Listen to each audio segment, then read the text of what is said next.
Hello guys, magandang hapon. Paggabi na dito sa amin. Nandito ako ngayon sa likod ng bahay kung saan mayroon kaming oranges. So share ko lang dito guys. Oh, malapit na siyang mahinog. Oh, malapit nang mahinog.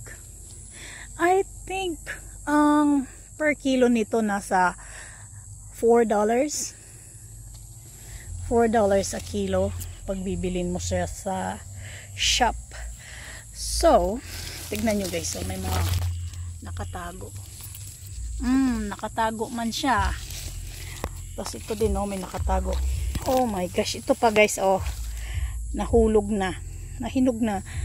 Kaya lang siguro ilang ano na to dito, so hindi na siya pwede. So ang dami niyang bunga guys this year talaga. Bali pang 3 years na to na namumunga siya guys.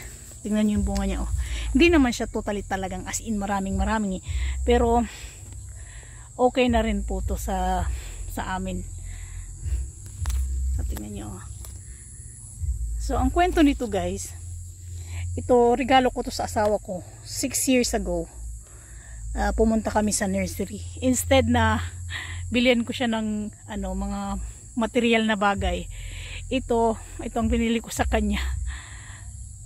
Kasi at least makakatulong pa sa amin in the near future. Kagaya nito, oh, mayroon na siyang bunga, so mapapakinabangan na namin, diba? Tsaka at least may istorya siya na itong puno na to is regalo ko sa kanya.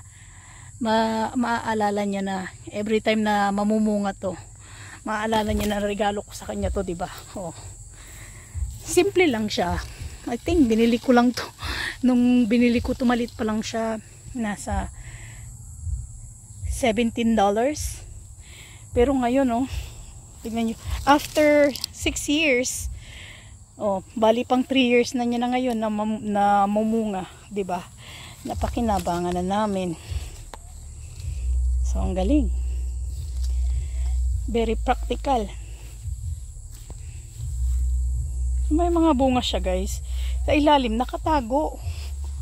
Kagaya nito, oh, nagsitaguan sila.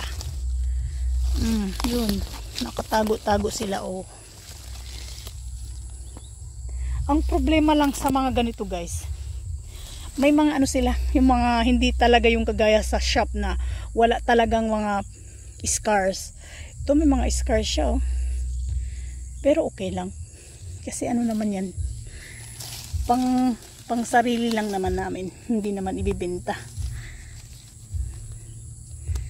At least thankful pa rin kasi meron ng libreng oranges.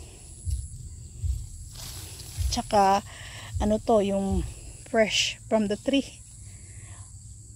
Tas organic, walang chemical, diba? Yung pinakita ko sa inyo guys kanina, ito yung pinakita ko kanina, malapit na siyang maluto, mahinog pala. Kaya lang marami siyang ewan ko kung ano to, parang lang siya pala, stain. Tapos may mga nasa ilalim pa, oh, natatabunan siya ng mga damo. Kasi hindi pa kami nakapag-cut ng damo kasi kung nasan ako ngayon, yung dito sa lupa, sobrang lambot pa, kaya hindi pa siya pwedeng i-mower kasi medyo pa, maputik pa. So lulubog yung mower. Tignan nyo guys, oh, diba nakakasaya? Mamumunga na siya, namumunga na, oh.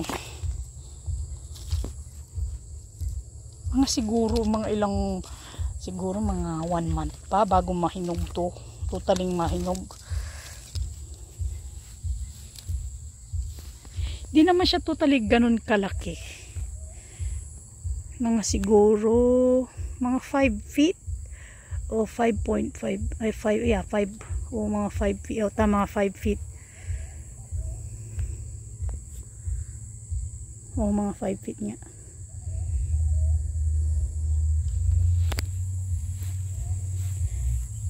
Ang nilagay lang namin dito guys, mga fertilizer na ano, yung cow manure ba, cow manure. Buti na lang kung ano, na hindi siya namamatay guys, kasi kagaya ng sabi ko kanina, dito sa kung saan namin siya tinanim, palaging baha dito, laging maraming ano, tubig. So pag maraming tubig,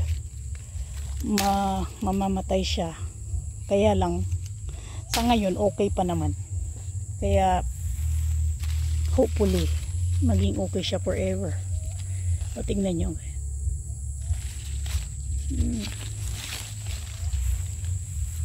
Yun lang guys, share ko lang to kasi diba nakakasaya lang.